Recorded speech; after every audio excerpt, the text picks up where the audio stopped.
কুনাফা বানানো কতটা সহজ এই রেসিপিটা না দেখলে আপনাদের বিশ্বাসই হবে না। বাড়িতে কত সহজে কোনো রকম চিজ ব্যবহার না করে আর বেক না করে আমরা সহজেই কুনাফা বানিয়ে নিতে পারি, সেই সহজ রেসিপিটাই আপনাদের কাছে নিয়ে এসেছি। দুবাইয়ের ফেমাস রেসিপি কুনাফা, যেটা আমি বানিয়েছি ইন্ডিয়ান স্টাইলে আমাদের নিজের মতো করে। কিন্তু এর টেস্টটা জাস্ট দারুণ হয়েছিল। তো রেসিপিটা ভালো লাগলে অবশ্যই আমার চ্যানেলটিকে সাবস্ক্রাইব করতে ভুলবেন না। প্রথমেই এখানে আমি হলদিরামের লাচ্ছাটা নিয়ে নিয়েছি। আচ্ছা, প্যাকেট লাচ্ছা ছাড়াও লুজ লাচ্ছাটাও কিন্তু এখানে ব্যবহার করতে পারবেন। আর লাচ্ছা সিমাইয়ের পরিবর্তেও কিন্তু এক রকমের সিমাই ব্যবহার করা যায়, সেটাও আপনাদেরকে আমি দেখিয়ে দেবো। তো এখানে আমি 3টে লাচ্ছা নিয়েছি, সেগুলোকে হাত দিয়ে ভালো করে ছাড়িয়ে একটু ছোট ছোট করে ভেঙে নেব, কারণ এত বড় বড় টুকরো থাকলে নাড়ার কিন্তু খুব অসুবিধা হবে করার মধ্যে। হাত দিয়ে আলতো করে চেপে চেপে একটু ছোট ছোট করে ভেঙে নিচ্ছি। আর এই ধরনের যে সিমাইগুলো হয় দেখবেন, এই সিমাইগুলো কিন্তু অলরেডি রোস্ট করাই থাকে, এটাকে আলাদাভাবে বেশি রোস্ট করতে হয় না, একদম সরু। এই সিমাইগুলো দিয়েও কিন্তু খুব সুন্দরভাবেই কুনাফা রেডি করা যায়। তো আজকে আমি লাচ্ছা সিমাইটা দিয়েই বানাচ্ছি। এখানে কড়ার মধ্যে হাফ টিস্পুন আমি প্রথমে দিয়ে দিলাম ঘি। ঘিটা ভালো করে গরম করে নিচ্ছি। সম্পূর্ণ ঘিটা যখন গলে যাবে তখন এই সিমাইটা দিয়ে দেবো ঘিয়ের মধ্যে। সিমাইটাকে ভালো করে নাড়াচাড়া করে গোল্ডেন ব্রাউন কালার আসা পর্যন্ত এটাকে ভেজে নেব। এই নাড়ার সুবিধার জন্যই আমি কিন্তু সিমাইগুলোকে ছোট ছোট করে টুকরো করে নিয়েছি। আর এই লাচ্ছা সিমাইটা ভাজার সময় খেয়াল রাখতে হবে, গ্যাসের ফ্লেম হাই করে ভাজতে যাবেন না, তাহলে কিন্তু নিচের দিকে পুড়ে যেতে পারে। তো একবার আমি গ্যাসের ফ্লেমকে লো করছি, একবার মিডিয়াম করছি, এইভাবে করে করে একটু 4-5 মিনিট হাতে সময় নিয়ে সিমাইটাকে খুব ভালো করে, দেখতে পাচ্ছেন গোল্ডেন ব্রাউন কালার এসে গেছে, আমি কিন্তু ভেজে নিয়েছি। এই সিমাই ভাজাটা কিন্তু নর্মালি হালকা করে ওপর থেকে চিনি ছড়িয়ে খেতেও ভীষণ ভালো লাগে। আমি লাচ্ছা সিমাই এভাবেও মাঝে মধ্যে খেয়ে থাকি, ভীষণ ভালো লাগে। এবার এই সিমাইটাকে আমি একটা প্লেটের মধ্যে ঢেলে নিচ্ছি, কারণ ওই কড়ার মধ্যেই রাখা থাকলে কিন্তু তখন তলার দিকটা কালো হয়ে যাবে, কারণ কড়াটা ভীষণ গরম আছে এখন। তো সেই কারণে একটা প্লেটের মধ্যে আমি এটাকে ঢেলে নিলাম। এবার ওই একই কড়ার মধ্যে আমি দিয়ে দিলাম এখানে 200 ml মতো লিকুইড দুধ।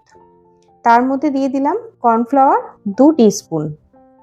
আর এখানে মোটামুটি 2 থেকে 3 টিস্পুন মতো দিয়ে দিচ্ছি আমি পাউডার মিল্ক। 2 টেবিল চামচ দিয়ে দিলাম চিনি। দিয়ে সব কিছুকে ভালো করে মিশিয়ে নিচ্ছি। গ্যাসের ফ্লেম কিন্তু এখন অফই আছে, এখন আমি অন করিনি। প্রথমে ঠান্ডা অবস্থাতেই সবগুলোকে ভালো করে মিশিয়ে নেব। কর্নফ্লাওয়ারটা কিন্তু নিচের দিকে প্রথমে সেটে যাবে, শক্ত মনে হবে, কিন্তু একটু আলতো করে নাড়া দিতেই দেখবেন সবকিছু কিন্তু খুব ভালোভাবেই মিশে যাবে। তারপরে এখানে আমি গ্যাসের ফ্লেমটাকে অন করছি। গ্যাসের ফ্লেমটা অন করে দিয়েছি। এখন এই অবস্থায় গ্যাসের ফ্লেম কিন্তু জোরেই আছে, যখন দেখব আস্তে আস্তে গাঢ় হওয়া শুরু করেছে তখন কিন্তু গ্যাসের ফ্লেমটাকে একদম লো করে দেবো। আর কন্টিনিউ এইভাবে নাড়াচাড়া করতে হবে। আর এর মধ্যে সামান্য একটু আমি দিয়ে দিলাম কেসার। কন্টিনিউ নাড়াচাড়া না করলে কিন্তু আমাদের যে ক্রিমটা তৈরি হবে কুনাফার জন্য, সেটা কিন্তু স্মুথ হবে না। তো একটা সিল্কি টেক্সচার পাওয়ার জন্য অবশ্যই সারাক্ষণই এইভাবে এটাকে নাড়তে থাকতে হবে। মোটামুটি 3 থেকে 4 মিনিটের মধ্যেই দেখবেন খুব সুন্দরভাবে কিন্তু ক্রিমটা রেডি হয়ে গেছে। দেখতে পাচ্ছেন কত সুন্দর সিল্কি একটা টেক্সচার রেডি হয়েছে ক্রিমের। এটা যদি কন্টিনিউ নাড়াচাড়া না করা হয় সেক্ষেত্রে কিন্তু মাঝখানে দলা পাকিয়ে যেতে পারে। তো ক্রিমটা রেডি। এবার যে পাত্রের মধ্যে আমি কুনাফা রেডি করব সেই পাত্রটা নিয়েছি, আর যে সিমাইটা ঘি দিয়ে আমি আগেই ভেজে রেখে দিয়েছিলাম সেটাকে আমি হাফ করে দুভাগে ভাগ করে নিচ্ছি। যেহেতু আমি দুটো লেয়ার করব, তাই প্রথমে অর্ধেকটা সিমাই নিচের দিকে দেব এই কুনাফা সেট করার বাটিটার মধ্যে, দিয়ে সিমাইটাকে স্প্যাচুলা দিয়ে এইভাবে একটু চেপে চেপে নিচের দিকটা সমান করে সেট করে নেব। দেখতে পাচ্ছেন খুব সুন্দরভাবেই কিন্তু সেট হয়ে গেছে। আর এবার তার উপর থেকে দিয়ে দেবো আগে থেকে রেডি করে রাখা ক্রিমটা। ক্রিমটা কিন্তু যত সময় ধরে রাখা হবে আস্তে আস্তে দেখবেন আর একটু ঘন হয়ে যাবে। এখনই দেখতে পাচ্ছেন আগের তুলনায় কিন্তু আর একটু ঘন হয়ে গেছে। আর ক্রিমটাকেও আমি একইভাবে চারিদিকে সমান করে ছড়িয়ে দিচ্ছি। আর এটাকে 5 মিনিট মতো আমি একটু ততক্ষণ ফ্রিজে রেখে দিচ্ছি। এমনি বাইরেও কিন্তু সেট হয়ে যায়, কিন্তু তাড়াতাড়ির জন্য আমি এটাকে 5 মিনিট ফ্রিজে রেখে দিচ্ছি। আর যতক্ষণ ওটা ফ্রিজে আছে আমি এদিকে চিনির শিরাটা রেডি করে নেব। এখানে 1/4 কাপ চিনি দিয়েছি, আর তার মধ্যে হাফ কাপ পরিমাণ জল দিয়েছি, দিয়ে এটাকে একটা শিরা তৈরি করে নেব। এখানে কিন্তু কোনো রকম একতার বা দুতার কোনো শিরা করার দরকার নেই, মোটামুটি চিনির সাথে জলটা মিশে গেলেই হবে। এবার হাফ টিস্পুন মতো এখানে দিয়ে দিলাম রোজ ওয়াটার, গোলাপ জলটাও দিয়ে দিলাম। খুব ভালোভাবে চিনির সাথে জলটাও মিশে গেছে আর ফুটে উঠেছে। এবার গ্যাসের ফ্লেমটাকে অফ করে দিচ্ছি। এখানে কিন্তু চিনি শিরাটা রেডি হয়ে গেছে আর ততক্ষণে কিন্তু ক্রিমটাও খুব ভালোভাবে ফ্রিজে সেট হয়ে গেছে।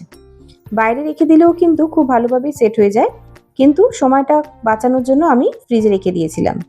এবার একটু পেস্তা বাদামকে কুচি করে ওপর থেকে ছড়িয়ে দিলাম।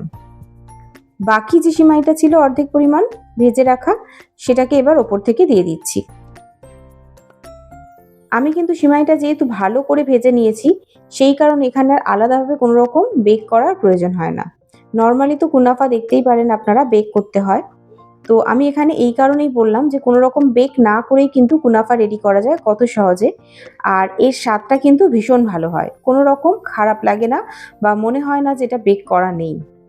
তো এটাকেও সমানভাবে আমি সিমাইটাকে ওপর থেকে সেট করে দিয়ে যে চিনির শিরাটা রেডি করে রেখেছিলাম সেটাকে ওপর থেকে চারিদিকে ছড়িয়ে ছড়িয়ে আমি দিয়ে দিচ্ছি। চিনি শিরাটা কিন্তু এমনভাবে পরিমাণ দেওয়া হবে যাতে পুরোপুরি একদম ভিজে চপচপে হয়ে যাবে না, হালকা হালকা ভিজা ভিজা, আবার হালকা হালকা ক্রিস্পি ভাব থাকবে সিমাইটার মধ্যে। ওপর থেকে দিয়ে দিলাম পিস্তা বাদামের কুচি আর কিছুটা গোলাপের পাপড়ি, শুকনো গোলাপের পাপড়ি, যেটাকে রোজ পার্ল বলা হয়। তো দেখতেই পাচ্ছেন কত সহজে কিন্তু আমাদের ইনস্ট্যান্ট কুনাফা রেডি হয়ে গেল, কোনো রকম বেক না করেই। আর এর স্বাদটা কিন্তু ভীষণ ভালো হয়, কোনো রকমভাবেই মনে হবে না যে এটা বেক করা নেই বলে টেস্টে কোনো কম্প্রোমাইজ করা হয়েছে। টেস্টে কিন্তু কোনো কম্প্রোমাইজ নেই, দারুণ টেস্টি। একবার হলেও বানিয়ে দেখতে পারেন, আপনাদের ভীষণ ভালো লাগবে। আর এটার ভালো রেজাল্ট পেতে গেলে আপনারা কিন্তু ফ্রিজে রেখে এটাকে ঠান্ডা করে খাবেন, আরও বেশি ভালো লাগবে। তাছাড়া এটা কিন্তু ইনস্ট্যান্টলিও সঙ্গে সঙ্গেও খাওয়া যাবে। আর দেখতেই তো পেলেন কোনো রকম আমি কিন্তু বেক করিনি। সিমাইটাকে একটু ভালো করে এইভাবে যদি ঘি দিয়ে ভেজে তারপরে এইভাবে সেট করা যায়, তখন কিন্তু আলাদাভাবে বেক করতেও হয় না। আর আমি কিন্তু এখানে ক্রিমের মধ্যে কোনো রকম চিজও ব্যবহার করিনি। তো অরিজিনালি দুবাইয়ের যে কুনাফা রেসিপি, সেটাকে কিন্তু বেক করা হয় আর ক্রিমের মধ্যে চিজ অবশ্যই দেওয়া হয়, কিন্তু এটা আমি আমার নিজের মতন করে বানালাম। বলতে পারেন এটা ইন্ডিয়ান স্টাইলে কুনাফা। তো আপনাদের কেমন লাগলো এই রেসিপিটা অবশ্যই আমাকে কমেন্টে জানাবেন, আর আপনারা ট্রাই করে সেটা কিরম হয়েছে আপনাদের সেটাও অবশ্যই আমাকে কমেন্টে জানাতে ভুলবেন না। আশা করছি আপনাদেরও ভীষণ ভালো লাগবে। দেখেই তো বুঝতে পারছেন কতটা লোভনীয় লাগছে, 3টে লেয়ার পারফেক্টলি এখানে বোঝা যাচ্ছে। ভীষণই লোভনীয় দেখতে লাগছে, ততটাই কিন্তু দারুণের টেস্ট। তো একবার না একবার আমি তো বলবো আপনারা অবশ্যই এটাকে ট্রাই করে দেখুন। ভীষণই সহজ, ভীষণই ঝটপট হয়ে যায় আর দারুণ টেস্টি একটা রেসিপি। এটাকে কাট করে যখন খাবেন, মুখে দিলে আপনারা খুবই সুন্দর একটা ক্রিমের টেস্ট, তার সাথে একটু ক্রিস্পি সিমাইয়ের টেস্ট, আর যদি ফ্রিজে রেখে খান হালকা ঠান্ডা ঠান্ডা ভাব, সব কিছু মিলে কিন্তু দারুণ ভালো লাগে। ঘি দিয়ে ভাজা হয়েছে সিমাইটা, তার সাথে একটু গোলাপ জলের ফ্লেভার আছে, সব কিছু মিলিয়ে কিন্তু দারুণ লাগে। তো অবশ্যই রেসিপিটা আপনারা একবার না একবার ট্রাই করবেন, আর ভিডিওটা ভালো লাগলে আমার চ্যানেলটিকে সাবস্ক্রাইব করে দেবেন। আর আবার দেখা হবে আপনাদের সাথে নেক্সট কোনো ভিডিওতে। টাটা।